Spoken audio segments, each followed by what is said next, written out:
to Young, Gifted, and Black, the Art Theater podcast.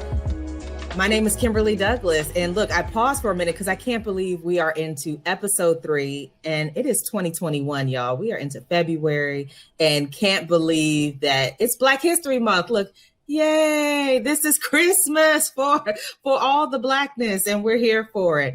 The Art Theater is a project of building bridges across the river, and we are committed to creating spaces for equity in arts and culture, health and well-being, as well as economic opportunity. Today, we are joined by some very amazing guests who are celebrating with us Black History Month, but also the importance of Blacks in dance. This is a story that is not always told, and we are here today to bring on our amazing guest, Maria Montez Wallace, Ashante Green, and Kahina Haynes. But first, for our listening audience, I did just want to share a little bit about the Art Theater. Again, my name is Kimberly Douglas. I'm the director of the Art Theater, and I am a Black woman, brown-skinned woman, with a brown head bun and a tan shirt set against a white and gray background. And today, I want to share with you that the Art Theater is a space in the Congress Heights community, a venue for creative placemaking, and also a space where we have arts workforce training. And so with that, we offer a season of programs that we collaborate with our resident partners to offer on a regular basis. Maria, can you introduce yourself for our audience? Yes, hi everyone. My name is Maria Montez Wallace. I am brown skin African-American woman. I have my hair up in half up, half down, with a few blonde streaks in it. I'm also a dancer, an artist, performing artist, yes. And you missed something. You are an ICANN technical theater intern, which is a part of our arts workforce. So I'll give you that. Thank you.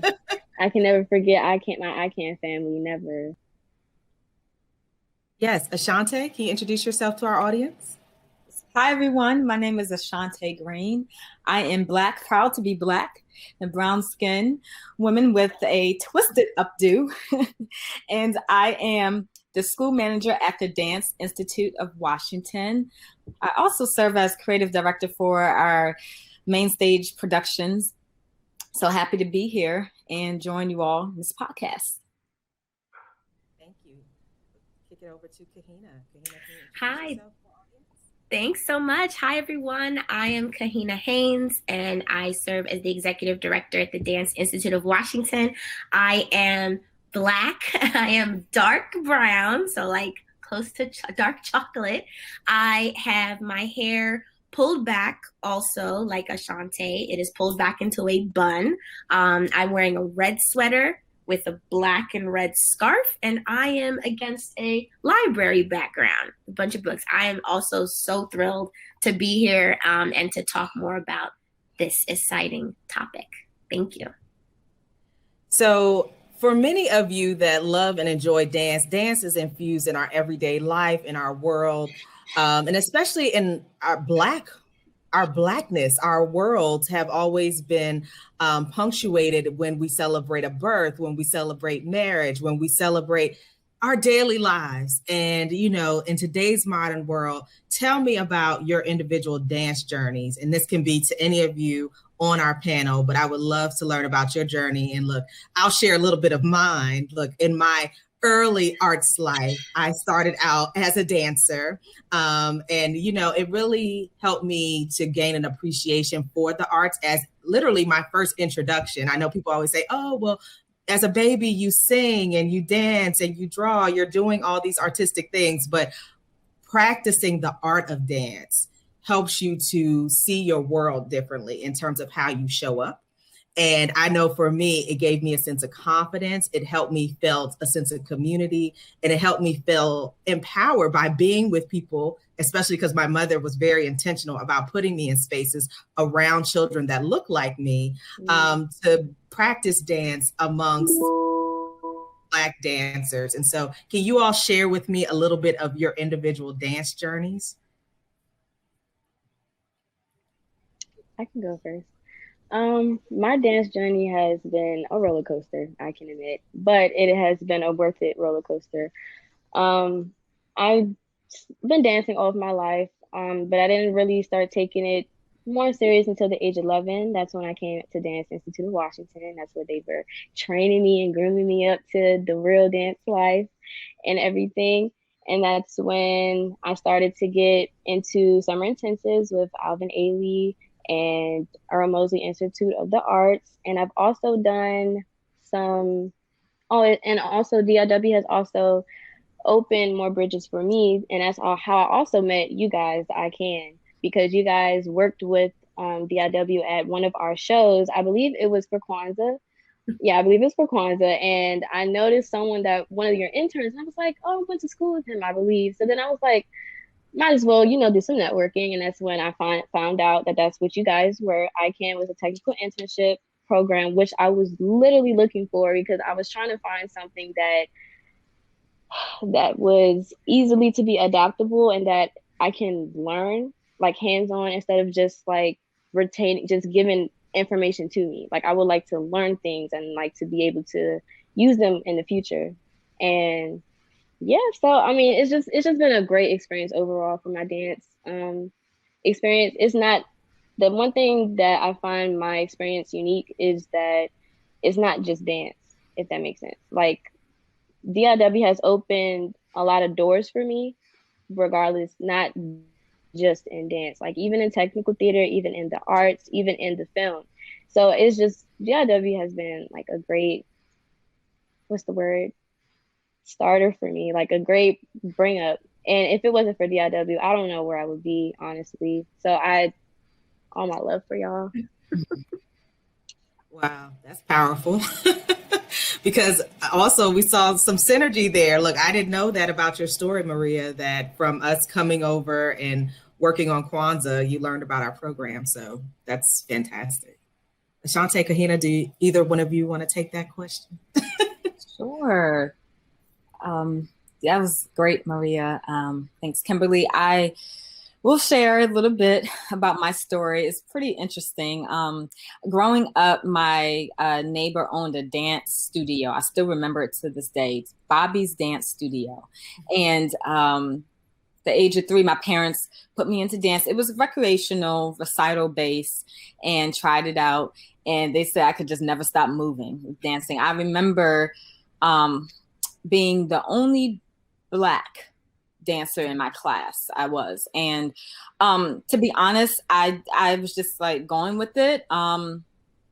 They were, very welcoming, and it was a great experience. I'm really thankful that my mom allowed me to audition for Dance Theater Harlem's residency program. And that's when I was 6. And that introduced me to the pre-professional level of training. And it was like, whoa. I had instructors who looked like me. They told me to wear brown tights, okay? Because when I started at age of 3, it was like the pink tights, pink ballet shoes. And it really meant a lot. It was refreshing. I felt comfortable, and it was helpful just being comfortable in my skin and feeling like I was me. I loved it. And I continued doing that for 11 consecutive years. While I was participating at the Dance Theater Harlem residency program, the end of my first year, Fabian actually was my instructor. And that is the connection with DIW. It was because of DTH, I was introduced to DIW. Mr. Barnes reached out to my parents and asked if I could be a part of his school. That's when we were located at the Perry School. So I continued the pre-professional training, and I saw more people like me. And I just have to say, I'm very grateful for that, because it didn't have to be that way. I did try out other programs for summer. I won't name schools, but I was told straight to my face, I would never be a dancer. And really, particularly a ballet dancer. They said I didn't have the body type. They said that I was knock-kneed. So they were like, you might as well just try tennis, soccer. And that was told. I really remember that to my face. I was, again, young, no more than 8, 9, 10. But I'm really glad that I had the family support, because I wanted to give up. I really did. I felt like, okay, they're telling me I can't dance. I don't have the body type. And I'm also seeing the expectations of ballet and from years and years of that training, what it looked like. Didn't really see a lot of people like me. But again, I'll go back to the DTH experience and DIW. It really there was hope. I said, okay, well, I still see people looking like me doing the work and being successful. There's a way. So I kept going with it. And I was able to be a part of some wonderful opportunities, being able to train at the Kennedy Center, being able to perform at the Kennedy Center. Again, it's really interesting how you have wonderful institutions like Dance Theater Harlem and DIW and how we're still here that really allows the door to stay open. A lot of times the doors are closed right off the bat, and there's not that nurturing or the support that says keep going. It's really like, okay, try something new.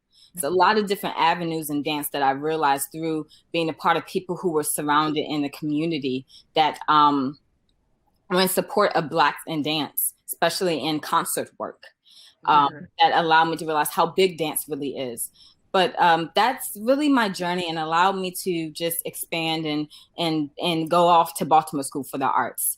And that was mixed where I had different ethnicities as teaching me, and that was okay because I was prepared for it. And it was great because I did want to learn from different cultures. So that was a thing. And I was able to then transition into Shenandoah University. And that's where I really started learning more about choreography. And that's my huge passion. I love to choreograph. And I'm glad I just stuck with it because it just led me into the arts administration and being able to see the full picture of what the arts and dance can really do long term. Yeah, thank you for that. And I love how you brought up a major issue and why a lot of dancers sometimes or early or young dancers do not continue is that they are discouraged because of body type. You know, Black women tend to have more muscular curvature. Look, I'm one of those with the extra curvature. And so, sometimes hearing that, it gets embedded, this isn't for me. And it becomes a running dialogue that impedes progress in terms of making sure that there is that representation that's needed. So I'll say this, kudos to you for sticking with it. Look, I was not one of them. I'm like, I'm going to do music. I immediately was like, I'm done with this. Because even, I'll just say this, that also gets perpetuated in other Black dancers that start to adopt that mindset and pass that on to other kids, who are starting out. And, and then they're kind of passing on this messaging that is continuing the disenfranchisement of people wanting to be a part of this field, and that's where sometimes we don't realize how even in settings where it's people that look like us, we're perpetuating some of these stereotypes and mindsets that have evolved over time. Kahina, can I get your story? Because I look, Ashante's was amazing. I know yours is even more amazing, the equivalent. Thank you. Yeah, I wanna pick up on something Ashante said to segue into mine. She mentioned it a couple of times, this idea that specifically pre-professional training, which is kind of this subset of dance, right? Dance takes on this huge, general, really beautiful notion, but within that, there are these pockets that are not that general. They're not that open. They are like these closed off boxes and groups. And it is an idea that is persisted for decades, that only a certain select few get to be part of that club. And this is unique to this type of training. I want to name that for our listeners, right? There are other activities that people, compare, like extracurricular, but those are very accessible in ways as compared to dance, right? There's a lot of materials that are required, studios, typical floor, a particular attire, a mirror, a bar, like all of those things present barriers. And then you have the fact that unlike, say, something like modeling where the subjectivity is really like public, like, walking into it, they're looking for a certain thing and you agree to that, it's masked. in dance, yes, right? Like you're not told, oh, we're looking for this body type. You're not told that up front. You're not told we're looking for this complexion, but it's there. So in terms of my sort of narrative and lived experience, I was really fortunate in that my mom was a dancer and my grandmother was a dancer. So knowing this history, they were committed to making sure those barriers did not prevent me from tapping into that. They understood the impact that this type of a training experience could have, and they wanted that for me. So I started training with my grandma, literally like before I was probably walking, I was dancing and getting rhythms. And it was, for me, movement is the way I process the world around me. So I was that kid for whom the world was a very confusing place, to be honest, academically, socially. But when I discovered movement, which thankfully was very young, everything started to make sense. So I absolutely loved it and I stuck with it. And similar to Ashante, I got to a point in my training where I recognized I wanted to really take it to the next level. And I continued at the pre-professional level all throughout past high school. There was no prom. I didn't go to prom. There weren't these high school experiences. It was about the training, but I loved every minute of it. I wouldn't change it for the world. And I'll close out with just saying, in addition to this impact, the reason why equity in this field is so important to me is because it instills the foundation for preparation for other things. And if that preparation is not the same, our chances at success for the things that come after is not the same. Right? So, and I experienced that. My preparation from dance set me up directly and very clearly in my life for all the other things that followed. And so I love that I wake up every day getting to work at an organization that focuses very intentionally on creating those opportunities for as many young people as possible. Because I lived the impact. I lived it personally. I know how powerful it is. So that's a bit about my story.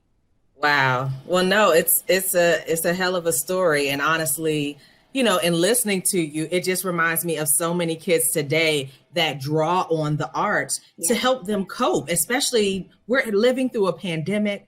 We are living through heightened racial injustice, because here's the thing, I'm seeing all these statements go out where people are like, oh, since last summer, racial injustice has been exposed. No. That's right. Racial injustice has been here. We're just seeing it on TV a lot more, and people get to see it. I need folks that are putting out statements to check that, because that, to me, every time I see it, it makes me cringe. Yes. But the realities of being a young person coping during this time and drawing on your arts, because I'll say this, Kahina, much like your story, I had social anxiety, and at the time, and depression as a youth, but not recognizing for what it was. So drawing on the arts helped me to excel and find my passion and strength, and help mold me as a person. So I'm so glad you touched on that. But then also now I want to talk about the impact of the School of Dance that you all are living and breathing every day as a part of this lived impact story, because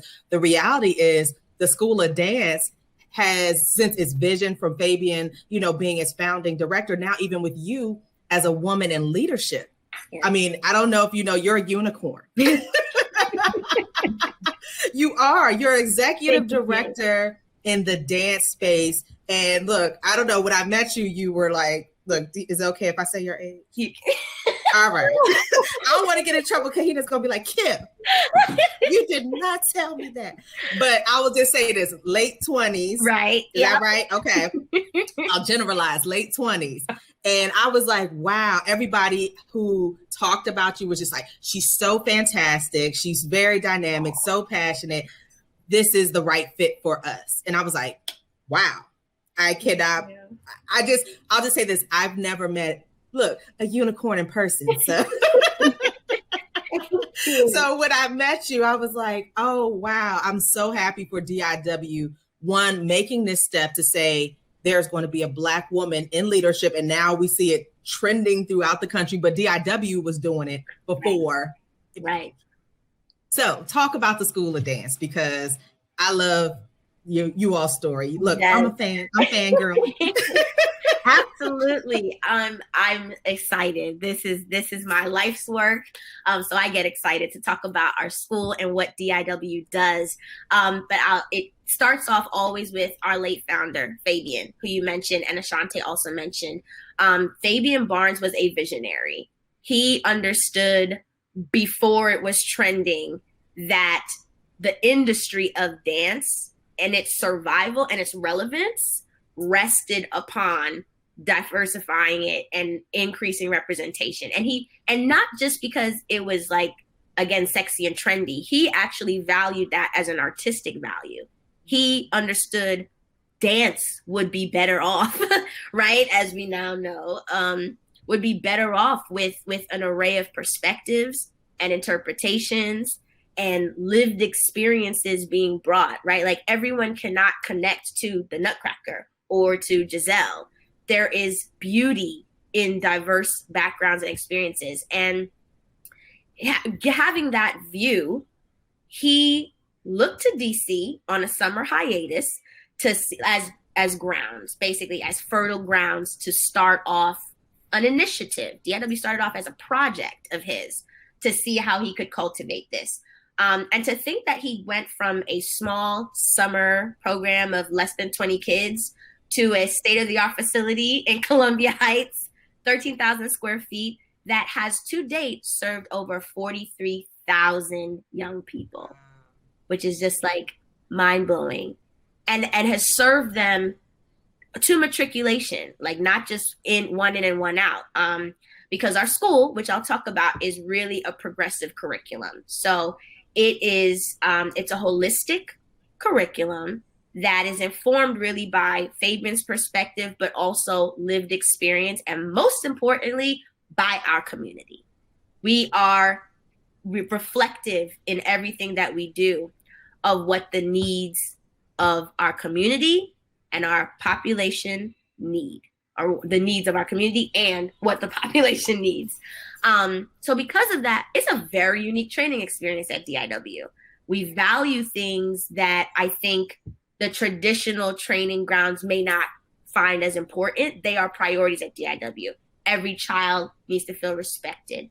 Every child needs to feel connected, and a sense of belonging. And that's why the building was so important, because place and permanence fosters that sense of community.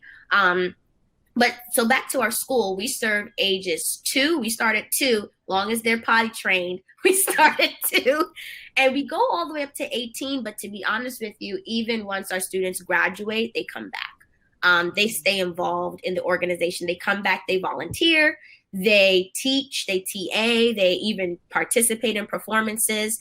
And I think that speaks to the experience when they're with us for all of those years. They're getting things that foster their development.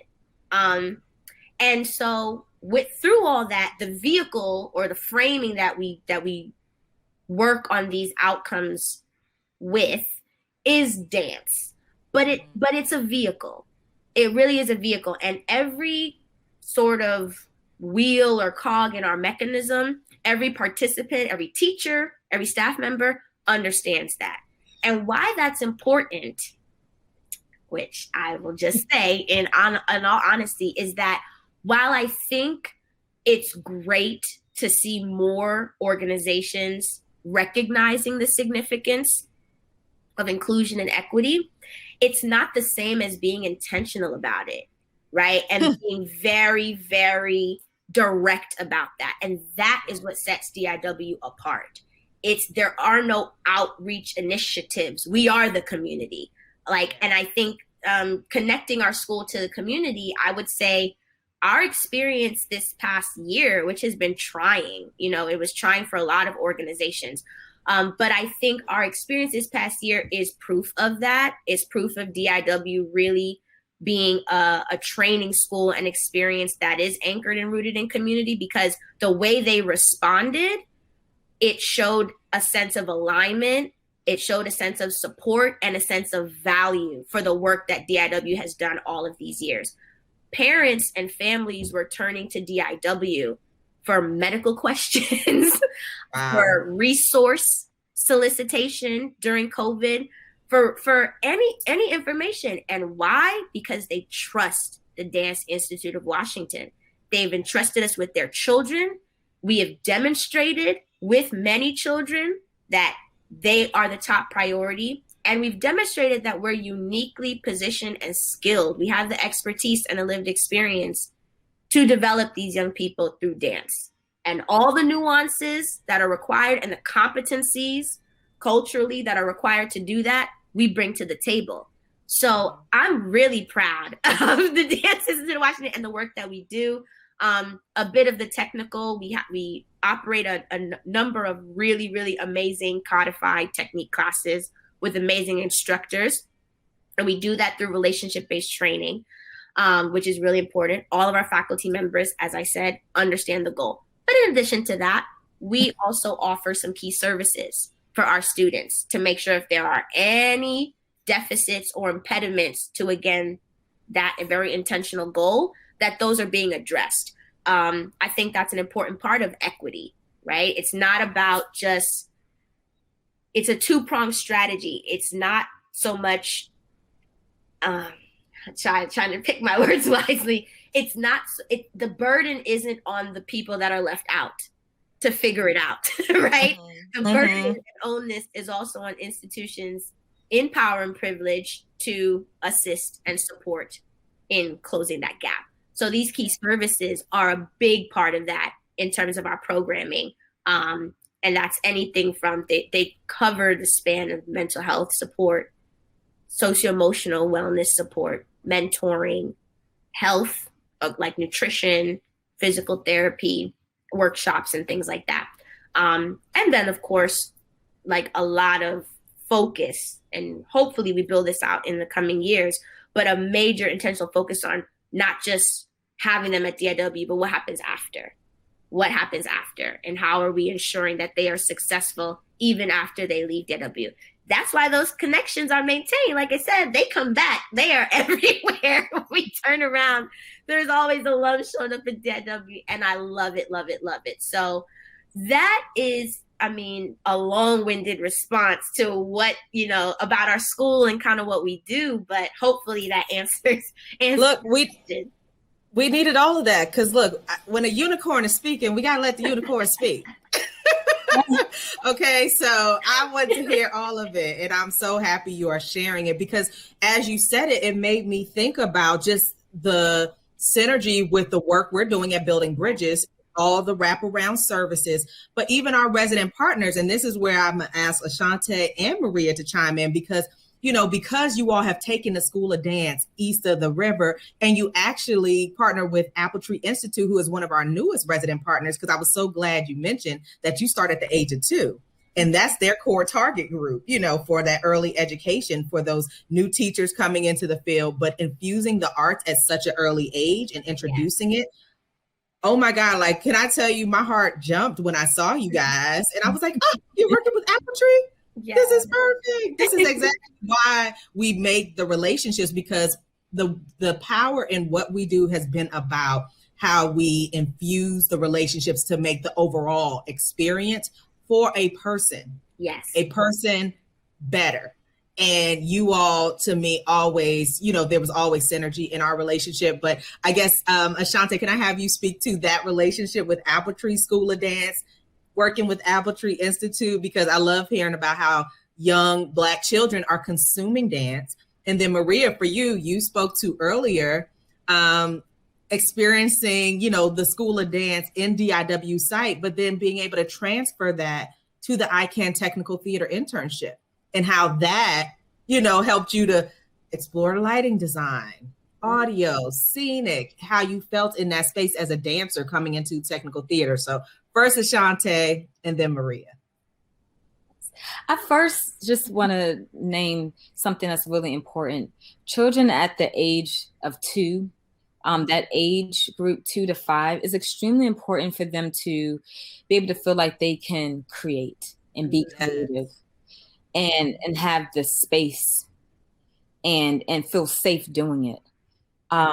more and more I'm thinking, reflecting, and just watching the young ones in different schools in the DIW and receiving feedback from the parents. It's just really important because they're robbing that from the regular education system.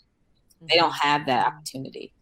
Daycares, and then we're in the midst of a pandemic. It allows, we talk about cognitive skills, motor skills, that is extremely important. Focus, even the posture, coordination, that's great. But just being able to imagine, right? Like that is growth. That is how you learn. That is how you build and really start to transition from the toddler to being a kid. That is proof. There's data that shows that. And I'm so glad, Kena speaks about outcomes all the time, student outcomes. That's something that we really measure, we pay attention to. So I'm just glad that we were really able to partner with Apple Tree east of the river. And, with us being at Columbia Heights, we understand the importance of making it work. And we came to Southeast, to the art. I actually was one of the instructors. I mean, now that I'm thinking about it, it was really, I think what was touching and it's always rewarding is seeing the results from start to finish. It was about 3 months, I believe. And the kids, like, they just, oh my gosh, they were looking for, it was only once a week, Kim, just once a week. But that one day out the week, I'm telling you, they couldn't wait. They were like, I want to learn more. They were interested, they were engaged. And it was almost like, it was a treat. We think about candy for them. No, that was their candy.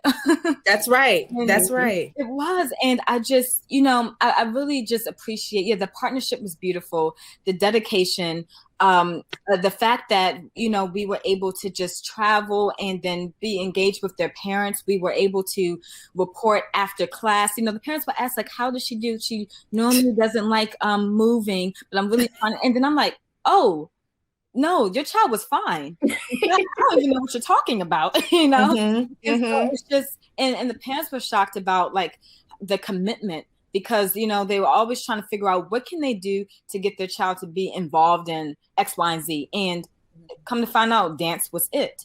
Dance is bigger than, again, just the whole twinkle toes and things. So, like, that's great. Experience. It really was the experience. We are still engaged with Apple Tree to this day. We actually worked with them summer 2020, the small partnership. We call it Summer Sizzler. And it's really great because matriculation happens. Actually, as they get older, we want to provide an opportunity for them to continue their training. So we are building bonds in that relationship where they have a place and they have a dance home they can go to. So again, forever thankful for that partnership. They're great. It's a great team effort, and the results were amazing. And I'll just chime in before I bring Maria in to talk about her I Can experience and the synergy with dance. But when I tell you, seeing a bunch of 2 and 3-year-olds waiting backstage to perform is the most exciting thing that anyone can experience in life. When I tell you, first of all, just seeing all the parents and all your instructors be so patient with all of the kids there, walking them through that performance process. Ooh. And look, in our black box, because I think you guys did it in June of 2019, with that performance. And so our black box was still, getting off the ground and us working through functionality of it. But seeing the kids in that space and them ready to perform and then, light up for the lights, it's always a highlight for me. So kudos to you all and the work. Oh my gosh. Look, so I only stayed for the rehearsal. I didn't see the costumes. So that's where I got to do better. I got to stay. Look, I've been at the ARC now for 12 years. So I've seen so many shows. And so now it's like, I got to go. But oh, look at the children. They're amazing. But I was so happy just to see the rehearsal. I was like, oh, I know this is going to be great. Yeah. So thank you all for bringing School of Dance east of the river to the ARC and working with our partner Apple Tree, because that's, again, what our partnerships are all about, the synergy, and also creating that, I'll just say that, that intro point. So whether they want to experience other arts that we offer on campus or go outside, the reality is we want them to be consumers. That's right. Of it. And to be stewards of keeping the art form going, because kids that are introduced to the arts at a young age are adults that become consumers of the arts. Right. And that's another piece people forget. That's why I miss our theaters being open, because now that we don't get to bus kids physically into our space, how are they consuming art?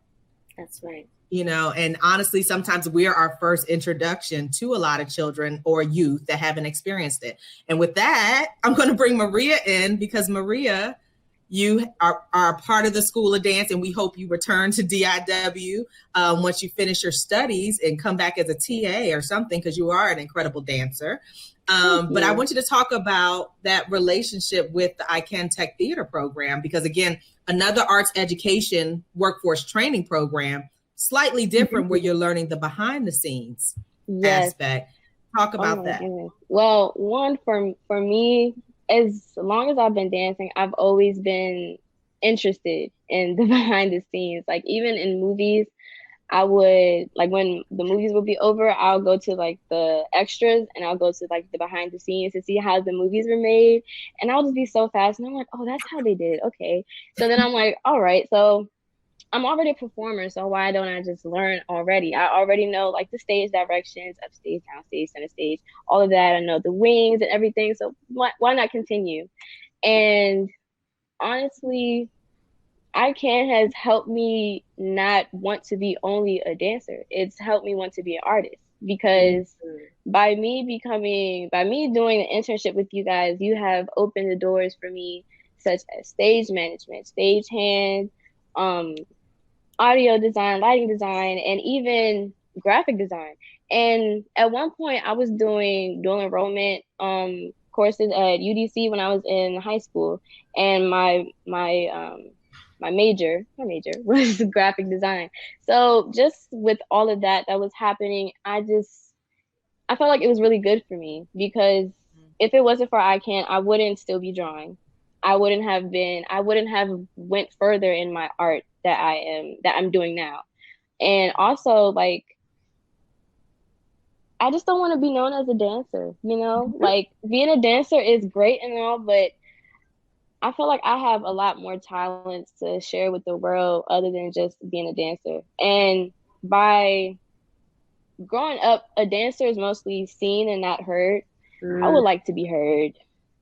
I would really like to be heard. I would love to be seen, but I would really love to be heard, because I feel like that what I have to say or put out there in my art should be like, should be shared, and people should know about it, because just by like going over the years and doing some projects, people have came to me and were just asking, how come you never continued, or how come you never taken it a step further?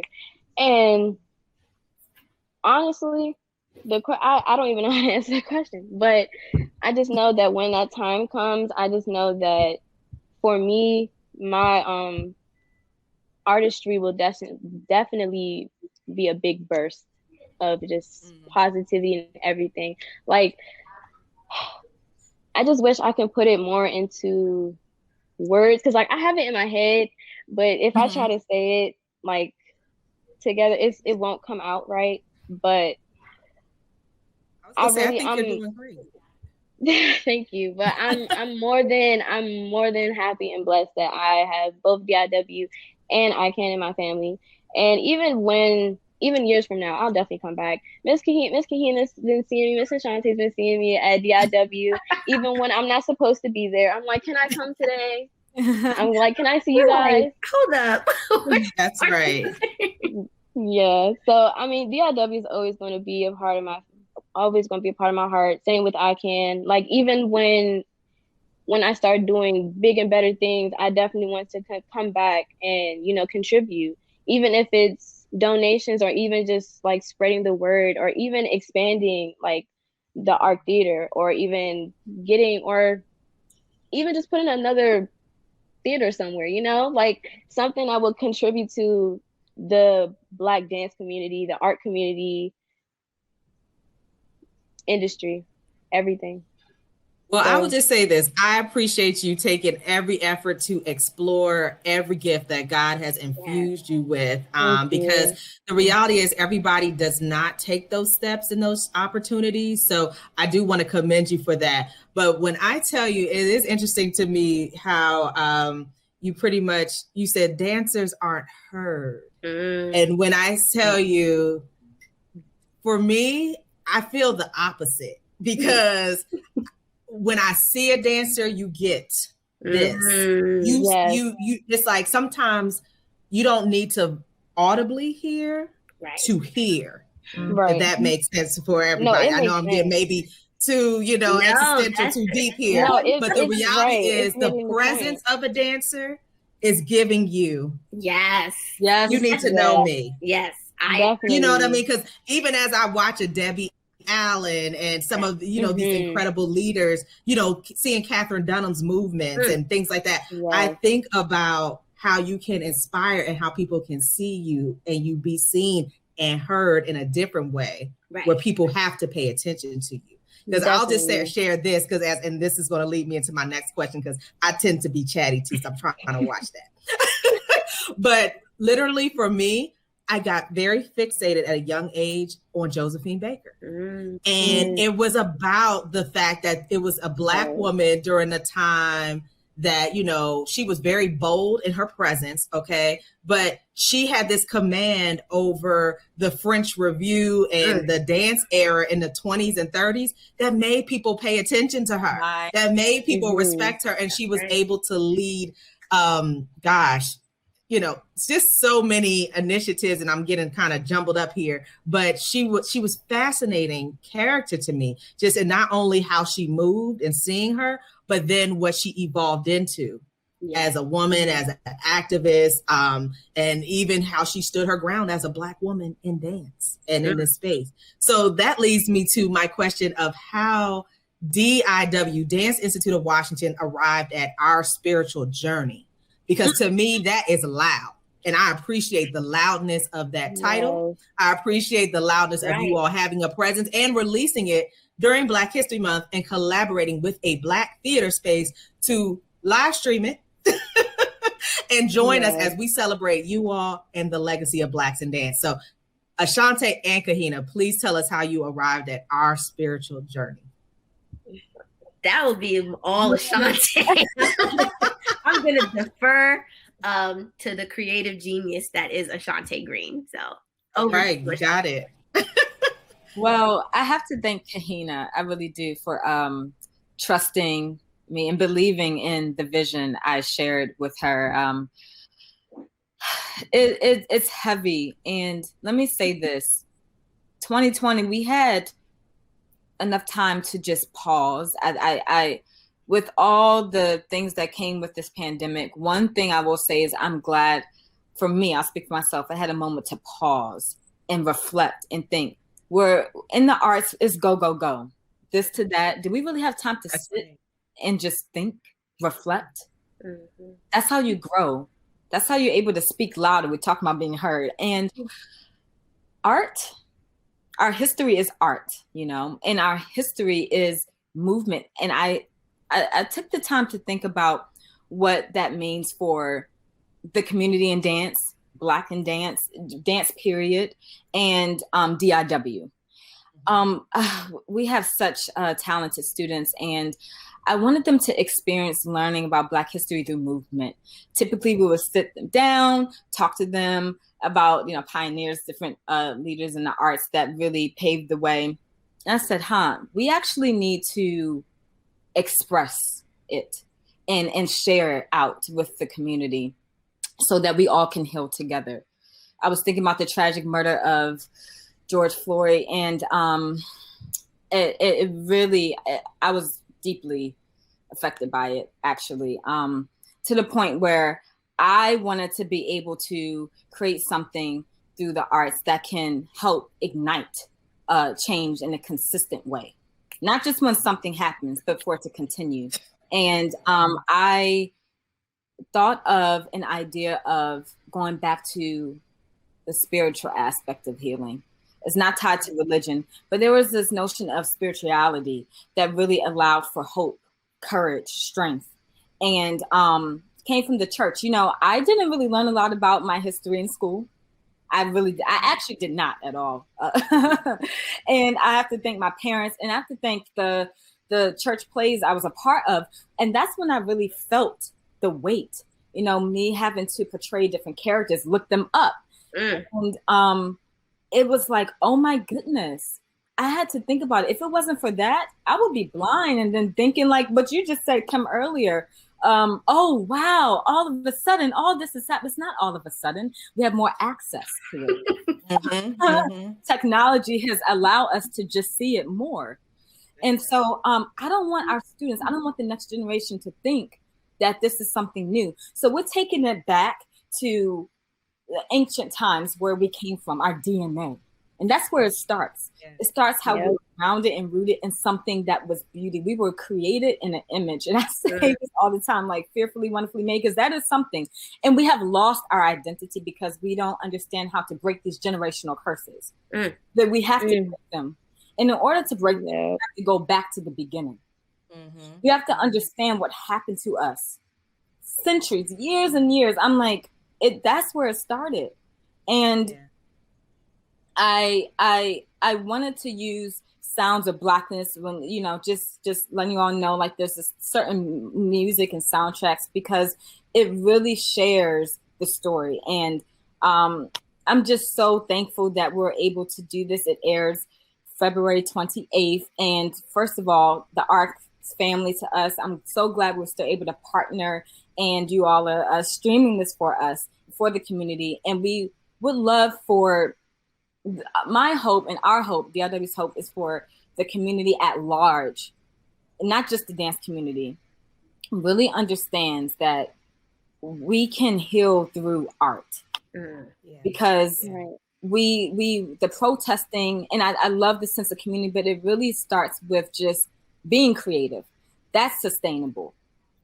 Speaking about it is great, but being creative, using voices, using the things and the gifts that God has given us really can allow for us to come back and say, we are made out of a lot of things, beauty, things that are just, I don't know. I get so emotional and touched talking about it, but it ends with something powerful. And I don't want to just spoil everything, but I just want you to know, like, you'll be able to see the difference from start to finish and how it evolves, going back to us really knowing our identity. Like that is key. And understanding the bloodline and understanding that we need to take it back. Okay, take back our power. Can I just emphasize or absolutely, yes, please, things, because since I've been at DIW, we've not put together a project like this. I think this is going to be unlike something people have seen in a long time, to be perfectly honest. And I want to uplift what Ashante is describing, which I think resonates with DIW values, mission, and I see alignment with the work you guys are doing at the ARC, which is, it's not just about the product.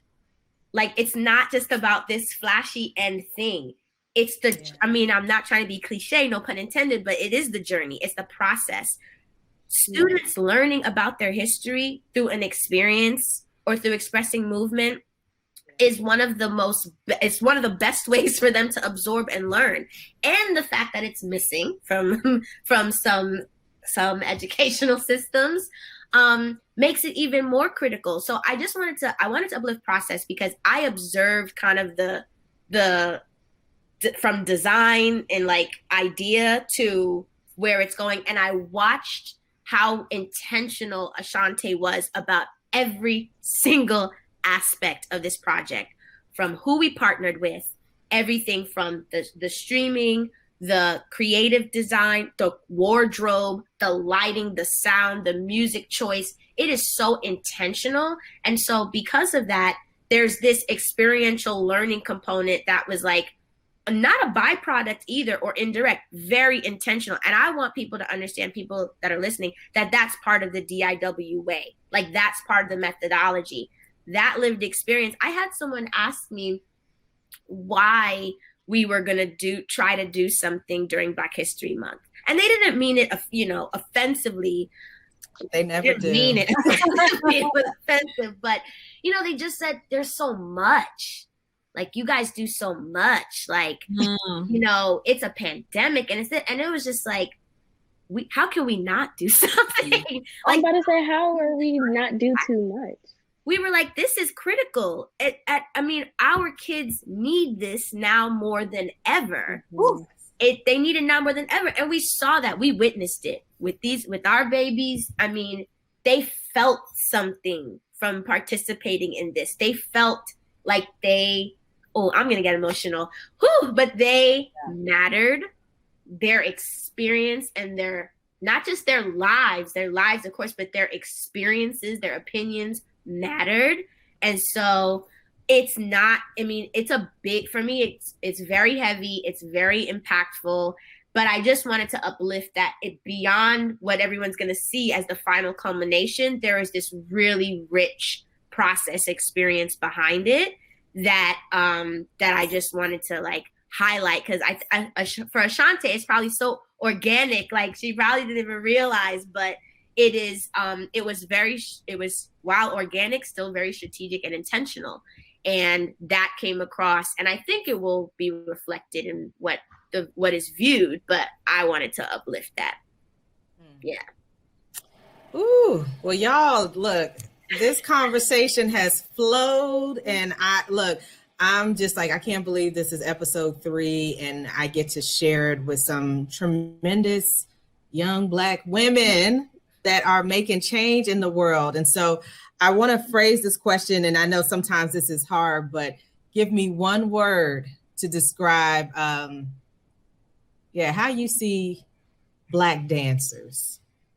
One word to describe Black dancers. Or two, or a phrase. I'll make it a little easier. Want me to start? I can start. I'll just say, I see Black dancers as the future. You guys keep us inspired. You guys keep us going in terms of how you are resilient and transcendent, because I keep bringing up Debbie Allen, but because she is a hero, and I keep seeing how her career continues to evolve. Like Maria has so many gifts. Look at Debbie as a creative. Yeah. She's a director. She's a producer. She's a dancer. I mean, and not only that, she has an amazing dance school. Like you all are the future in terms of how the art industry is moving. And I feel like once you all continue to break down these walls and barriers, it's limitless. I mean, I know every art form will be like, well, no, it's me and blah, blah. And I get it. We all have our space in it. But to me, the inspiration that we get from, look at social media, look at TikTok. Like it's blown up because of dance challenges. Thank you. Yeah. Like otherwise, that platform wouldn't even be half as fun as it is. Exactly. So I'm going to turn it back over to y'all. A phrase, a thought about Black dancers or Black dance in general. I'm gonna say. No, go ahead. Okay, go ahead, Ashante. Hey, this may sound interesting, but I'm gonna say contagious, and the reason why is because I like that. It needs to be where it feels like it's a craving, instead of feeling like, oh, I think I can do this, but I know this. No more questioning. And flow, and should be something that I'm proud to be a part of. And standing in the front. You talk about the frontline workers. It's like we are the front line. So that's said a little more than a word, but I like that. That's fine. I expanded it because I know that's hard. Word, phrase, all of it. Maria, you had one, and we'll end with our unicorn, Kahina. Yeah, I do. I have a word. It's the first word that actually popped up in my head, actually. I hope I'm pronouncing this right. Arethu? Is that how you say it? Or Arethu? Say it again. Is that how you say it? Arethu? Look, Oh, girl, look, you I don't done know said how a to. word above my pay grade. I'm like, hold on, I gotta look that Well, up. well, basically, the reason I chose Orufeo is because I see Black dancers as something that's just so like we were gifts, you know, like we were put down here, and what we like, our art is just out of this world. You know, what we produce is just out of this world. We can be dainty, we could be sexy, we could be strong. It doesn't. We could literally do anything with our bodies to make what we want to portray, and it's just the fact that we have no limits. That's why I chose. I like that. No limit. Yes. That's what I was gonna pick. Thank you. Limitless, but I'll change mine. I know I put so much pressure on Kahina now. Yeah, no, that's fine. I think about this all day, so I'm just trying to think about how to make sure it's relatable. But the word that comes to my mind, which it's not grammatically correct, but I'll build upon it, is life. Here's why I'm choosing that word.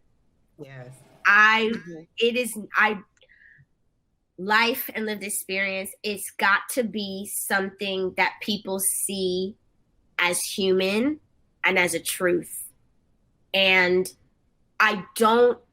my biggest fear about, just speaking specifically about dance, is that it will forever, so long as your lived experience or your perspective is outside of what you're projecting or seeing, there will be barriers to like collaboration and understanding. And I really think there is a concerning gap and an inability for people to see Blacks in dance as something other. And I like the word life because I feel like it is one of the most binding humanistic, if not the human experiences across all people. And I like my life's work through vehicles like DIW is to get that across. It is not other. We are, it's a special lived experience that is unique, but it is just as valid, just as valued, and it matters. And I really, really need people to get that. That's all. Well, thank you. We are, over time, and I'm so happy to have had this conversation with you all today. Thanks for joining us for Young, Gifted, and Black, the THEARC Theater podcast. Share it with your friends. Subscribe to the THEARC Theater on YouTube. Check us out on Building Bridges Across the Rivers page when we air the episode. And follow us on IG at the THEARC Theater, at ICANN at the THEARC. And you guys have your handles to follow DIW? Look. Yes. Sorry, on the spot. No, it's no worries. So our Instagram is Dance Institute of WA, and you can find us on Facebook at Dance Institute of Washington. Website is danceinstituteofwashington.org. YouTube, Dance Institute of Washington. Right, and stick around. We have a promo of our spiritual journey coming up. Thanks for joining us for Young, Gifted, and Black. Stay Black. It's Black History Month. Thank you. Perseverance, that's the word. We learned this via Zoom. We're just teching this today, and you all are showing out. And I'm so, so proud. So proud. I want you all to remember who you are. You're fearfully and wonderfully made. That is what this piece is about. Fearfully and wonderfully made. In an image that is you. There's no one else like you. And that's what you're coming into this piece with.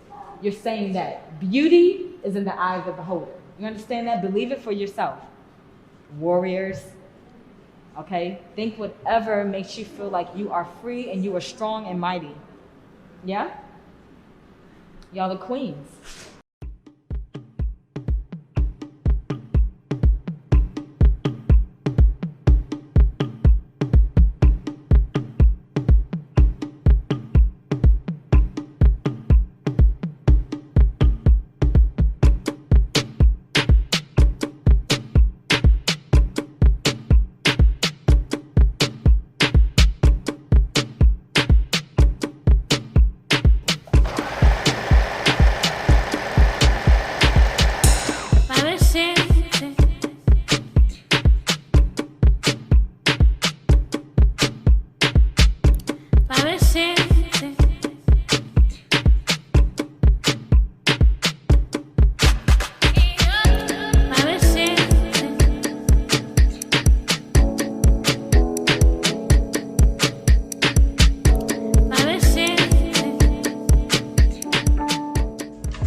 bop. The bop is a type of social dance. Dance is a language, and social dance is an expression that emerges from a community. A social dance isn't choreographed by any one person. It can't be traced to any one moment. Each dance has steps that everyone can agree on, but it's about the individual and their creative identity. Because of that, social dances bubble up, they change, and they spread like wildfire. They are as old as our remembered history. In African American social dances, we see over 200 years of how African and African American traditions influenced our history. The present always contains the past, and the past shapes who we are and who we will be. The Juba dance was born from enslaved Africans' experience on the plantation. Brought to the Americas stripped of a common spoken language, this dance was a way for enslaved Africans to remember where they're from. It may have looked something like this.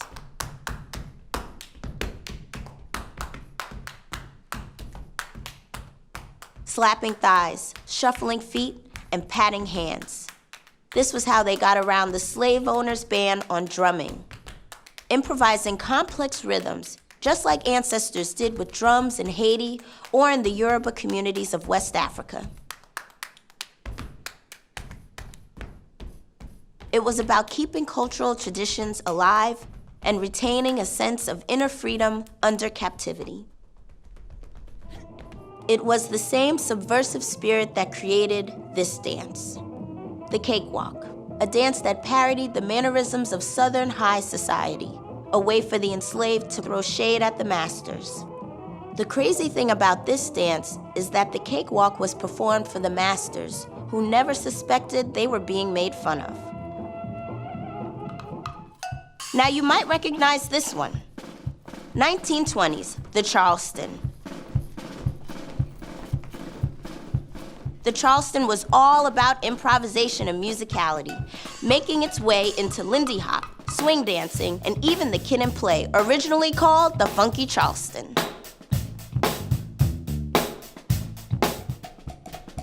Started by a tight-knit black community near Charleston, South Carolina, the Charleston permeated dance halls where young women suddenly had the freedom to kick their heels and move their legs.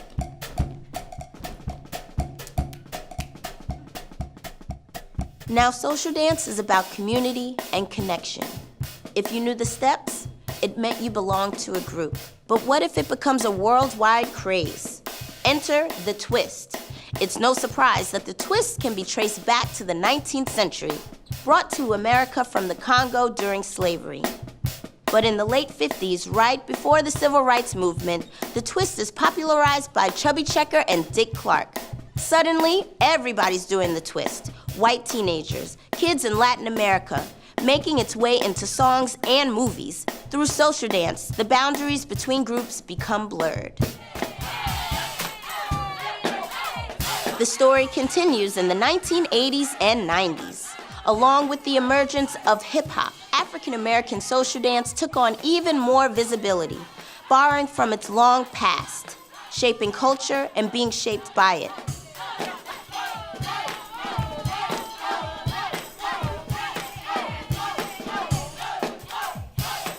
Today, these dances continue to evolve, grow, and spread. Why do we dance? To move, to let loose, to express. Why do we dance together? To heal, to remember, to say, we speak a common language. We exist and we are free.